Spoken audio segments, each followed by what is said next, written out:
నమస్తే, welcome to our channel. నేను మీ పద్మావతి. ఈరోజు మనతో పాటు ప్రముఖ ఆధ్యాత్మికవేత్త మరియు జ్యోతిష్య బ్రహ్మ వాస్తు జ్యోతిష్య పండితులు బ్రహ్మశ్రీ ఉమామహేశ్వర సిద్ధాంతి గారు ఉన్నారు. మరి ఆయనతో మాట్లాడి ఏప్రిల్ నెల రాశి ఫలితాలు ఏ విధంగా ఉన్నాయనేది తెలుసుకునే ప్రయత్నం చేద్దాం. మరి మీరు కూడా చూసేయండి. నమస్కారం గురువుగారు. ఆయుష్మాన్ భవ. గురువుగారు, ఏప్రిల్ నెలలో తులారాశి వారికి ఎటువంటి ఫలితాలు కనిపిస్తున్నాయి? అయితే వీరు ఎటువంటి జాగ్రత్తలు తీసుకోవాలి? తులారాశి చిత్త 3, 4 పాదం, స్వాతి 1, 2, 3, 4 పాదం, విశాఖ 1, 2, 3 పాదములు. ఈ యొక్క 9 పాదములు తులారాశిలో ఉన్నాయి. చిత్త 2, 3, 4 పాదాలు తులారాశిలో ఉన్నాయి కాబట్టి చిత్తా నక్షత్రంలో ఉన్న తులారాశి వారికి శుభదాయకమైన ఫలితములు మనం చెప్పుకోవచ్చు. ఎందుకు చెప్పుకోవచ్చు? ఈ తులారాశికి సప్తమ స్థానాధిపత్యాన్ని వహించిన వాడు, మేషరాశికి అధిపతి అయిన వాడు కుజుడు, శత్రువే. కానీ 3, 4 పాదముల్లో ఉన్న వాళ్ళు మాత్రం శుభదాయకమైన ఫలితములు వ్యాపారంలో వస్తున్నాయి. స్వాతి నక్షత్రం 1, 2, 3, 4 పాదాలు ఏమీ బాగోలేదు. కానీ ఈ యొక్క మాసము యందు మార్పు చెంది షష్టగ్రహ కూటమి నుంచి బయటపడి పంచగ్రహ కూటముల్లో ఉంటుండగా ఈ యొక్క రాశి మీద ఏ గ్రహ దృష్టి లేనందువలన శుభదాయకమైన ఫలితాలు పొందుతున్నారు స్వాతి జాతకులు కూడా. ఇక్కడ స్వాతి నక్షత్ర జాతకులకి చెప్పుకోవాల్సింది మంచి ఫలితాలు మనం చెప్పుకుంటాం. విశాఖ 1, 2, 3 పాదాలు చాలా ఇంపార్టెంట్. విశాఖ 1, 2, 3 పాదాలు గురించి మనం చెప్పుకుందాం. తులారాశిలోనే ఉన్నాయి, అంటే తులారాశి జాతకులే. ఈ యొక్క విశాఖ 1, 2, 3 పాదాలు వాళ్ళు కుయుక్తి మనస్తత్వం కలిగిన వారుగా ఉంటారు. అంటే సంకుచిత భావం. ఓకే, ఎదటి వాడు బాగుపడకూడదండి, పైకి మాత్రం అయ్యో మీరు చాలా మంచివారండి అని మాత్రమే చెప్తారు, బాగుపడకూడదు. ఇందులోని వ్యాపార రంగంలో ఉన్నవారి గురించి చెప్పుకోవాలి. వ్యాపార రంగంలో ఉన్నవారు దైవతత్వాన్ని ఎక్కువగా అవలంబిస్తారు, మనసులో మాత్రం సంకుచిత భావం ఉంటుంది. ఈ పని చేస్తున్నాను అవుతుందా, ఈ దేవుడికి ఇలా నమస్కారం పెడుతున్నాను అవుతుందా, వీళ్ళ బుద్ధి సరిగ్గా లేక వాళ్ళు చెప్పేవాళ్ళు కూడా ఆపసవి విధంగానే వస్తారు. వీళ్ళ చేత వేలకు వేలు లక్షలు ఖర్చులు చేసి వీడు కూడా కొంత బొక్కి వీడికి నష్టాన్ని చూపిస్తారు. చిట్ట చివరికి వచ్చేసరికి మోసానికి గురైపోతారు. ఈ యొక్క విశాఖ 1, 2, 3 పాదముల తులారాశి వారు నష్టాన్ని చూస్తారు. ప్రతి వాటితోటి మోసగాతనానికి గురవుతారు. పైకి మాత్రం వచ్చి వాళ్ళ అయ్యి బాబు మీరండి చాలా గొప్పవారండి అని చెప్పేసి వీళ్ళ ముందు పూదేస్తారు అని ముంచేస్తారు. ఆ మోసగాతనానికి గురైపోయి నష్టపోతారు. ఈ నష్టపోయిన వారిని నష్టజాతకులు అనాలా కష్టజాతకులు అనాలా అర్థం కాదు మా బోటి వాళ్ళకి. ఇటువంటి ఫలితములు విశాఖ నక్షత్రానికి కలిగిన వారికి వస్తున్నాయి. ఈ విశాఖ నక్షత్ర జాతకులు మాత్రం చాలా జాగరూకత వహించాలి. విశాఖ నక్షత్ర జాతకులైన వారు ఎవరైనా సరే తమ పర్సనల్గా జాతకాన్ని వీక్షణ చేయించుకోవాల్సిన అవసరం ఈ నెలలో ఉంది. లేకపోతే అడ్డంగా మునిగిపోతారు. అడ్డంగా విశాఖ 1వ పాదము, 2వ పాదము, 3వ పాదము, 4వ పాదము చెప్పట్లేదు. ఇక్కడ 4వ పాదం వృశ్చిక రాశిలో వెళ్ళిపోయింది. అందువలన ఈ యొక్క 3 పాదముల వారు కూడా తమ యొక్క జాతక విధానాన్ని పర్సనల్గా వీక్షణ చేసుకోవాలి. చేసుకోకపోతే ఏమవుతుందయ్యా డౌటు, ఇలాగ చెప్తారు ఏమవుతుంది ఏమవ్వదు అనేక రకమైన ఇబ్బందులు గురైపోతారు. ఆఖరికి సర్వం కోల్పోతున్న పరిస్థితికి కూడా వస్తుంది. అవన్నీ కోల్పోకుండా ఉండాలంటే స్వజాతకాన్ని తీసుకోవాలి. స్వజాతకం నిజంగా ఆ రెమెడీస్ ఉంటే ఆ రెమెడీలు చేసుకోవాలి. ఇప్పుడు నేను చెప్పేది గోచార ఫలితం, ఇది వేరు, స్వజాతకం వేరు. మీ పర్సనల్గా తీసుకునే జాతకంలో ఫలితాలు తీసుకోండి విశాఖ నక్షత్రం వారు, లేదా అనేక రకాలకి ఇబ్బందులకు గురవడానికి అవకాశం 199% ఉంది. 199% ఉందంటే మరి ఇంకంతకంటే ఏముంది?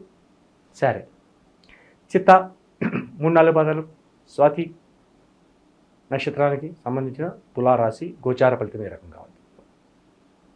ఏదో చేసేస్తాను, ఎంతో సాధించేస్తాను, అనుకున్నదంతా నా చేతి మీదే జరుగుతుంది, మనం లేనిది ఏది లేదు, మన వల్ల చాలామంది బాగుపడుతున్నారు, చాలామంది విజ్ఞులుగా మారిపోతున్నారు, చాలామంది నేను ఆదరించేస్తున్నాను అని స్వాతిశయంతో మాట్లాడే మాటలు చెప్పేదే తులారాశి. చివరికి వచ్చేసరికి ఏమీ లేదు. 10 మందికి అన్నం పెట్టవయ్యా, ఆకలేస్తే నిన్ను పొగుడతారు. వస్త్రం లేని వాడికి 4 గుడ్లు కొని ఇవ్వయా, నిన్ను మెచ్చుకుంటారు. విద్యాదానం చేయండి, మెచ్చుకుంటారు. అంతేగాని నేను చేస్తానా, నువ్వు చేసుకోవాలా, నేను చేసేస్తున్నాను, నేను చిందేస్తున్నాను, నేను పెట్టేస్తున్నాను, నేను తినేస్తున్నాను, నా వల్ల వీళ్ళు బతికేస్తున్నారు అని చెప్పేది వాడు మాత్రం ఎక్కువగా ఉన్నారు ఈ తులారాశి ప్రస్తుతం ఈ మాసంలో. కాబట్టి ఈ తులారాశి వాళ్ళు చెప్పే మాటలకి ఎక్కువగా మోసగారితనానికి గురి చేస్తారు. కాబట్టి వీళ్ళని నమ్మకూడదు. అంటే వీళ్ళ మీద నాకేం పగలేదు. ఇప్పుడు గోచారాన్ని బట్టి నేను చెప్పడం అనేది జరుగుతుంది. అయితే తులారాశికి ఆధిపత్యాన్ని వహించింది శుక్రుడు. శుక్రుడు కూడా మీనరాశిలోనే ఉన్నాడు. మీనరాశి మీద శుక్రుడి మీద కేతుగ్రహ దృష్టి ఉంది. శుక్రుడు కేతువు శత్రువు ఉంది. కాబట్టి శత్రుత్వంగా ఉన్నప్పుడు తులారనగానే బ్యాలెన్స్డ్. అవును. ఈ త్రాస్ అనేది బ్యాలెన్స్డ్గా ఉంటుంది. ఈ బ్యాలెన్స్ ఎటు పక్కన ఒక ఈగ వాలినా కలదు. అటువంటి విధానంగా ఉంది. కాబట్టి చాలా జాగ్రత్తగా ఆచితూచి అడుగులు వేయాలి. ఈ యొక్క తులారాశి వారు ఉన్న వ్యాపార రంగంలో మొట్టమొదటిగా చెప్పుకోవడానికి రియల్ ఎస్టేట్, భూమికి సంబంధించిన వ్యాపారములు. భూమికి సంబంధించిన వ్యాపారముల్లో కుజిని దృష్టి కలిగి ఉన్న కేతువు దృష్టి శుక్రుని మీద కేంద్రీకరించబడి ఉన్నందువల్ల భూమికి సంబంధించిన వ్యవహారాలు చేస్తున్న వాళ్ళు మోసగారితనానికి గురైపోతారు. ఓకే. రియల్ ఎస్టేట్ చేసేవాళ్ళు మోసగారితనానికి గురైపోతారు తులారాశిలో ఉంటే. కాబట్టి వీళ్ళని నమ్మించి మోసం చేస్తారు. ఎదటివాడు వచ్చే ఈ బాబాయ్ మీ అంత గొప్ప వాళ్ళు లేరండి, అయ్యి బాబాయ్ మీ అంత దానకర్ణులు లేరండి, మీ వల్ల ఎంతమంది ఇలా చేస్తున్నారని చెప్పి ఇక కబుర్లు అన్నీ చెప్తుంటే వీళ్ళు నేను అంత గొప్ప అని కదా అనుకుంటాడు. అంతేగాని వీడు వెనకాతలు బ్యాండ్ కొట్టేస్తున్నాడు, దానివల్ల అనేక రకాల ఇబ్బందులకు గురైపోతాను, దీనివల్ల అనేక రకమైనటువంటి నష్టాలు కురుతుంది, ఈ భూమి గురించి చెబుతున్న వ్యాపారం మనకు చెప్పింది 10 లక్షలు అయితే ఆడు లాక్కునేది 15 లక్షలు, ఈ 5 లక్షలు వీడు పట్టుకుపోతున్నాడు అనే ఆలోచన ఉండదు అని చెప్పిన వాడికి. అలాంటి పలకే విధానాన్ని వీళ్ళకి వస్తుంది. దానివల్ల నష్టదాయకమైన ఫలితం. ఇక వ్యవహార విషయాలు చూద్దాం. ఈ తులారాశి వారి యొక్క కుటుంబ సభ్యులు కూడా వీళ్ళని మోసం చేయడానికి ఆస్కారం. కుటుంబ సభ్యులే మోసం చేస్తే ఇంకేంటి, బయట వాడు ఏదో మోసం చేసాడండి అంటాం. అది కుటుంబ సభ్యులు కూడా మోసగించే విధానానికి గురవుతారు. వీరి ద్వారా అనేక రకములైన ఇబ్బందులకు గురవ్వడానికి అవకాశం ఈ రాశి వారికి ఉంది. దానికి తగ్గ ఫలితములు అపయోగతత్వానికి శుభయోగతత్వానికి తెచ్చుకోవాలంటే చేయవలసిన రెమెడీస్ ఉంటాయి, అవి చేసుకోవాలి. అయితే తులారాశి వారికి ఈ యొక్క మాసమందు ఇంకా నువ్వు చాలా కోచింగ్లు వేస్తావు, ఆ కోచింగ్లు చెప్తే సమయం చాలదు. కాబట్టి వీళ్ళకి రెమెడీస్ ఎక్కువ ఉన్నాయి. ఆ రెమెడీస్ని మనం చెప్పుకుంటే వెళ్తాం. దానివల్ల అన్ని రంగాల వారికి బాగుంటుంది. ఎందుకంటే రెమెడీ చెప్పుకున్నది ఇంపార్టెంట్. ఇప్పుడు మన జాతకాల గురించి చెప్పుకోవాలంటే తులారాశి వారు వస్తే వాళ్ళ యొక్క పర్సనల్ జాతకాలు మనం చూసే అలాగే చెప్తాం. వస్తే రండి బాబు రండి ఆహ్వానించడం అవసరం ఉండదు మనకి. వాళ్ళే వస్తే వాళ్ళు చెప్తాం, లేకపోతే లేదనుకో అది వేరే సంగతి. కానీ జాగ్రత్త పడాలి. ఈ తులారాశిలో ఉన్న వాళ్ళు ఎవరైనా అత్యధికమైన జాగరూకతను తీసుకోవాలి. బంధువర్గము నష్టదాయకము, బంధువులు ముంచేస్తున్నారు చూసుకోండి. మీ యొక్క కుటుంబ సభ్యులే మిమ్మల్ని ముంచేస్తున్నారు చూసుకోండి. ఇది ఉన్న ఉద్యోగాలు, వ్యాపారాలు, విద్యలు, చదువులు, విదేశ ప్రయాణాలు తర్వాత. అయితే గురువు గారు, మరి వీరు ఖచ్చితంగా పరిహారాలు ఎక్కువగా పాటించాలి అంటున్నారు కదా, అసలు ఏం చేయాలి వీరంతా కూడాను? ఏం చెయ్యాలి అనే విధానానికి వస్తే శని భగవానుడు షష్టమ స్థానంలో ఉన్నాడు. తులారాశికి 6వ స్థానమైన మీనరాశిలో శని భగవానుడు కూడా అక్కడే ఉన్నాడు. చిమ్మిలి అని ఉంటారు. చిమ్మిలి నువ్వుపప్పుతోటి, తెల్లని నువ్వుపప్పుతోటి బెల్లంతో చేస్తారు. అందులో కొద్దిగా నెయ్యి కూడా వేయాలి. చిమ్మిలిలో నెయ్యి వేయరు, కానీ ఇక్కడ వేయించాలి. ఓ చిటికెడు నెయ్యి వేయించి 19 చిమ్మిలి ఉండలు తయారు చేశారు. 19, 1, 2 కాదు. చిమ్మిలి ఉండలు చేయించమన్నాను కదా, చిన్న చిన్న గోడిక్కేలాగా ఇనప బాల్స్లాగా కాదు, ఈ సైజు ఉండాలి. అది ఎంత రేట్ అవుతున్నది తర్వాత సంగతి. 19 చిమ్మిలి ఉండలు చేయించండి. చేయించిన తర్వాత 19 అరటి ఆకుని తమలపాకులా కత్తిరించండి. అరటి ఆకు ఉంటుంది కదా, దానిని తమలపాకు ఎలా ఉంటుంది, ఓవల్ షేప్లో ఉంటుంది. ఆ ఓవల్ షేప్లో కత్తిరితో కట్ చేయాలి. ఆ ఓవల్ షేప్గా కట్టిన అరటి ఆకులో చిమ్మిలి ఉండని పెట్టాలి. గురుగారు, నాకు ఇక్కడ ఒక డౌట్. తమలపాకు షేప్లో అరిటాకుని కట్ చేసే బదులు తమలపాకులోనే పెట్టకూడదు. పెట్టకూడదు. తమలపాకు ఈనులు ఉంటాయి. తమలపాకుకి ఈనులు ఉంటాయి. తమలపాకులకి ఈనులు ఉన్నందువల్ల ఈ శని భగవానుడికి పెట్టే నివేదన విధానానికి దానికి పడని విధానం వస్తుంది. అందుకని తమలపాకు పనికిరాదు. అరటి ఆకు కావాలి. శుభప్రదాయమైనది అరటి ఆకు. అరటి ఆకులే పెట్టండి. తమలపాకు షేప్లో అంటే రావి ఆకు కూడా తమలపాకు షేప్లోనే ఉంటుంది. ఇలాగ ఒక ఆటిన్ షేప్లోని ఏదో ఉంటుంది. అలా కొంచెం కట్ చేసుకోవడం పెద్ద సమస్య ఉంది. ఒక 19 ఆకుల కింద కట్ చేస్తారు. ఆ 19 ఉండల్లో పెట్టండి. అది అయిపోయిన తర్వాత శనివారం నాడు ఉదయాన్నే లేవండి. శనివారం నాడు ఉదయాన్నే లేచి శివాలయంలో కలిగినటువంటి నవగ్రహముల దగ్గరికి వెళ్ళండి. ఒక 100 గ్రాములు నువ్వుల నూనెను పట్టుకెళ్ళండి. ఒక అరటి ఆకు ముక్కని పట్టుకెళ్ళండి. నల్లటి బెల్లాన్ని పట్టుకెళ్ళండి. నల్లటి బెల్లం, అగరబత్తులు, ఆర్తకర్పూరం, ఈ యొక్క నువ్వుల నూనె, ఇన్ని నల్లటి నువ్వులు, ఒక 50 గ్రాములు నల్లటి నువ్వులు పట్టుకుని వెళ్ళండి. నవగ్రహముల దగ్గరికి వెళ్ళి ఆ పదులుగత చెప్పండి. సంకల్పం చెప్పి ప్రదక్షిణలు చేపిస్తాడు. ఒక నల్లని వస్త్రాన్ని శనేశ్వరునికి కప్పండి. కప్పిన తర్వాత ఈ యొక్క ఆయిల్ని ఆ విగ్రహం మీద పోయండి. ఆ పూజింత మంత్రాలు చదువుతాడు, సంకల్పం చెప్పి ఏదో చేస్తాడు, అష్టోత్తరం చదువుతాడు పంతులు గారు. ఆ తర్వాత అయిపోయిన తర్వాత ఈ యొక్క బెల్లం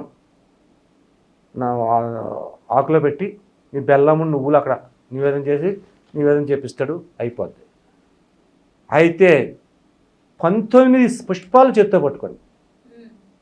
పూజకు ముందు 19 పుష్పాలు చేత్తో పట్టుకొని 19 ప్రదక్షిణ చేయండి.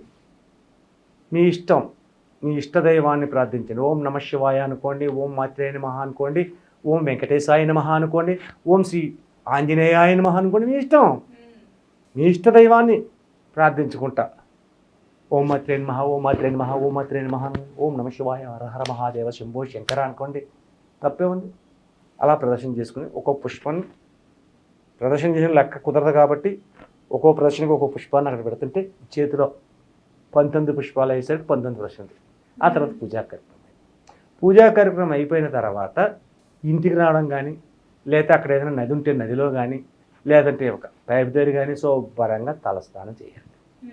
ఒంటి మీద ఉన్న దుస్తులు ఏవైతే ఉన్నాయో అవి విసర్జించాలి.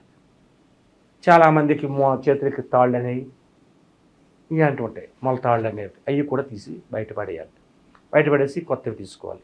తీసుకున్న తర్వాత శనివారం నాడు ఉదయాన్నే వచ్చి శివాలయంలోని అభిషేకాన్ని చేయించాలి. అభిషేకాన్ని చేసే ముందు ముఖ్యంగా ఆవు పాలు పెరుగు తేనెయ్యేటువంటి సామాగ్రి అందుతో పాటు పచ్చకర్పూరం అనేది దొరుకుతుంది. ఆ పచ్చకర్పూరాన్ని శుభ్రంగా పౌడర్ కింద చేసి దానిని నీళ్ళల్లో కలిపి, వీలైతే మీ ఇంటిలో గంగాజలం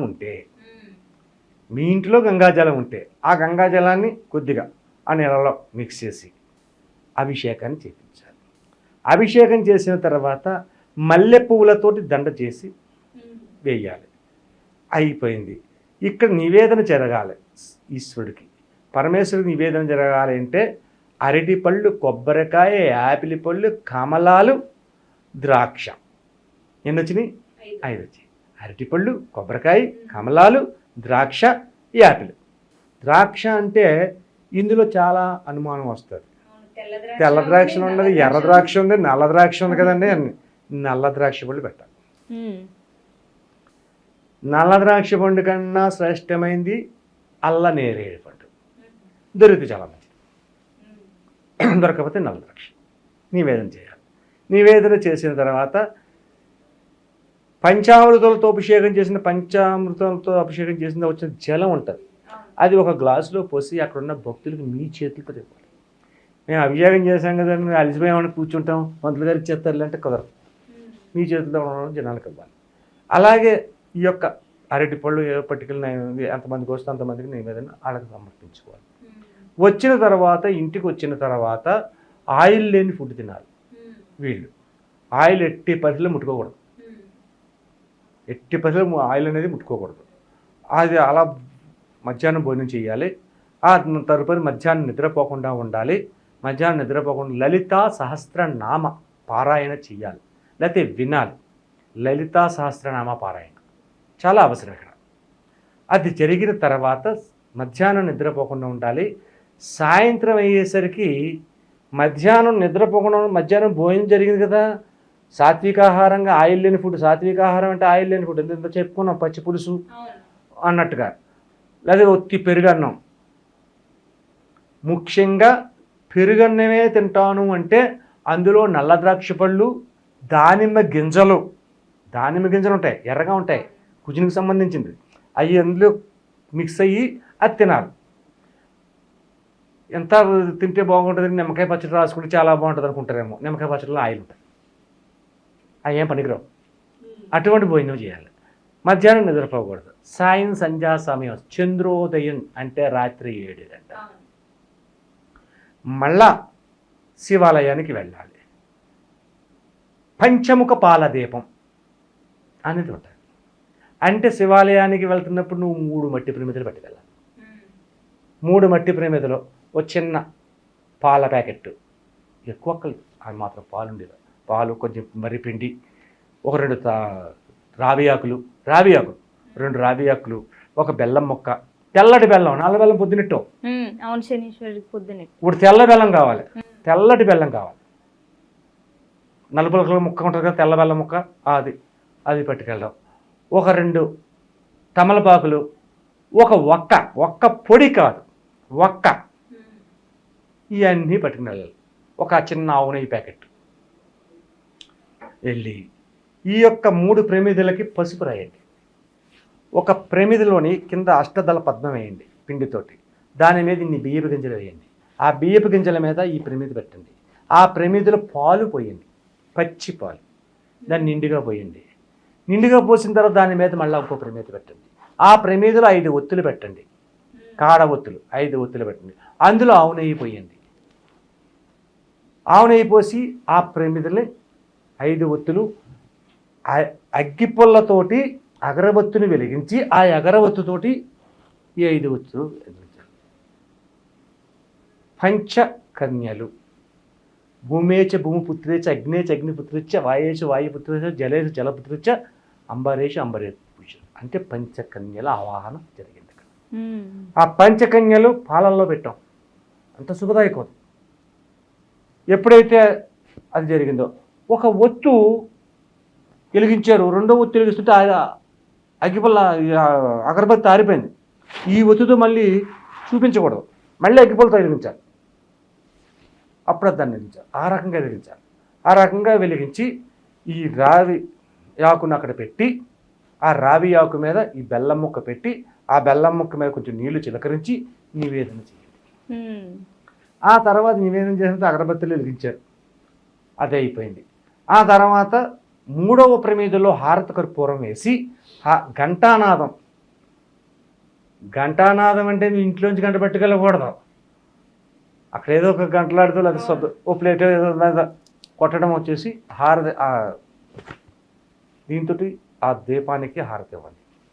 హారతి చూపించిన తర్వాత ఆ ప్రమిద పెట్టండి. మీ మనసులో ఉన్న కోరికలు, మీకున్న కష్టములు, నష్టములు, తులారాశి యందు జరుగుతున్న అవశేష విధానాలు ఎన్ని అయితే ఉన్నాయో అని చెప్పాలి. ఆ తర్వాత చెప్పిన తర్వాత దాన్ని పైకి లేచి 5 ప్రదక్షిణలు చేసి ఆ యొక్క ప్రమిద చుట్టూను లేదా చెట్టు చుట్టూను 5 ప్రదక్షిణలు చేసి మరల మీరు ఏదైతే తెచ్చారో అన్నీ అక్కడ పెట్టండి, అగ్గి పెట్టితో సహా. మిగిలిపోయింది కదా ఇంటి పట్టుకెళ్దాం అనుకోకూడదు, అన్నీ వదిలేయాలి. అక్కడే వదిలేసి మళ్ళీ శివాలయంలోకి వెళ్ళాలి. శివాలయంలోకి వెళ్ళి శివుని ఎదుర్కొంటా కూర్చోండి. శివుని ఎదుర్కొంటా కూర్చుని శివుని నమస్కరించండి. మీ యొక్క మనసులో ఏ విధమైన కోరికలు ఉన్నాయో అన్నీ కూడా కొంచెం వినయంగా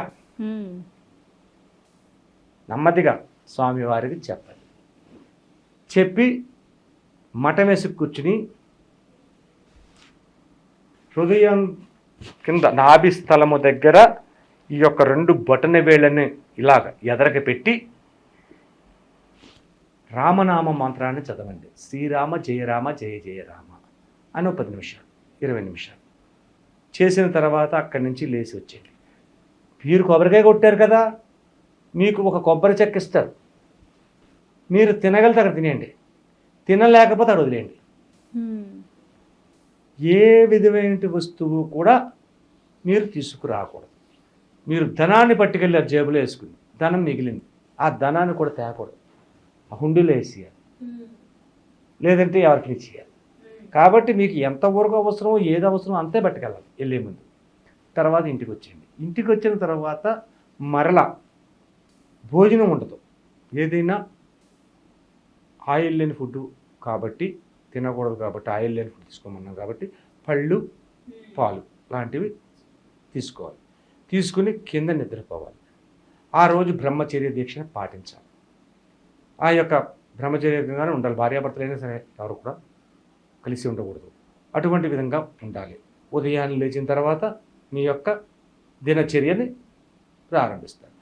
ఈ విధమైనటువంటి రెమెడీని ఎవరైతే పాటిస్తారో వారికి ఈ యొక్క విధానాల్ని చేసినందువల్ల ఈ యొక్క తులారాశిలో ఉన్నటువంటి అపయోగ్యతాభావములన్నిటినీ కూడా తొలగించుకుని శుభదాయకమైన ఫలితములు పొందుతారని చెప్పేసి వ్యాస మహర్షి చెప్పిన విధానం ఇది. ఇల్లు వాళ్ళు చెప్పింది కాదు, వ్యాసుడు చెప్పాడు. మహాభారత కాలంలో ఎవరికి చెప్పారు అంటే భీష్ముడికి చెప్పాడు, భీష్ముడేమో ధర్మజుడు చెప్పాడు, ధర్మజుడేమో కృష్ణుడు చెప్పాడు అన్నమాట. అలా కదులుతూ వస్తుంది. ఆ రకమైనటువంటి ఫలితాలు పొందుతారు. కాబట్టి ఈ యొక్క పంచముఖ పాలదీపం యొక్క ప్రాముఖ్యత ఇంత అంతా కాదు. కాబట్టి ప్రతి వాళ్ళు పాటించండి, చేయండి. అలాగే తులారాశి వారు ముఖ్యంగా తమ స్వంత స్వయజాతకాన్ని తెలుసుకోవడానికి ప్రయత్నించండి. మాకు సంప్రదించండి. అవసరమైతే మమ్మల్ని కలవండి, లేకపోతే ఫోన్ ద్వారా సంప్రదించండి. తప్పనిసరిగా పరిహారాన్ని ఇవ్వగలుగుతాం. చాలా చక్కగా వివరించారు. తులారాశి వారికి ఎటువంటి పరిహారాలు చేసుకోవాలనే విషయంలో మాత్రం ప్రతిదీ కూడా వివరించి చాలా బాగా చెప్పారండి. ధన్యవాదాలు. ఆయుష్మాన్.